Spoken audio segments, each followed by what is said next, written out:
అసలు అవినీతి పరులను ఒక్కడినన్నా నువ్వు తీసేసినవా? ఒక్కడి మీదనన్నా నువ్వు యాక్షన్ తీసుకున్నావా? అసలు ఎవరు అవినీతి పరులు?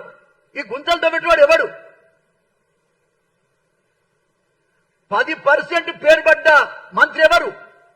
కరప్షన్ లో 10% అని పేరుపడ్డ మంత్రి ఎవరు? అసలు నీ పార్టీ ఎట్లొస్తుంది? ఇంత అవినీతి, బహిరంగ అవినీతి రాష్ట్రంలో ఏ మూలకేరి ఎవరిని అడిగినా ఒక మంత్రి పేరు చెప్తే 10% అనే పేరుంది ఆయన. 10% అంటే ఆయన పేరు చెప్తారు జనం. మరి ఎందుకు నిర్ణయం తీసుకోలేకపోతున్నావు నువ్వు? ఒక వ్యక్తి ఎస్సీ అయితే, బీసీ అయితే, ఓసీ అయితే అవినీతి పరుడు ఎవరైనా తీసేయాల్సిందే. ఎందుకు తీసేయలేకపోతున్నావు? నీకు ముఖ్యమంత్రి పదవే ముఖ్యమా? నీ పదవి ఉండాలన్నా రేపు ప్రజలు నీ ఎంబడి ఉండాలి కదా. ప్రజలు నీ ఎంబడి ఉండాలంటే అవినీతి పరులకు అంతం పలకాలి కదా.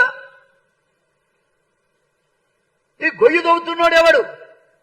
ఇంత అవినీతి పరుడు ఉన్న ప్రభుత్వం ఎట్లా నడుస్తుంది? ప్రజలలో ఏమున్నది నీ గురించి, ఈ గవర్నమెంట్ గురించి? నేనంతా అవునా ఇవాళ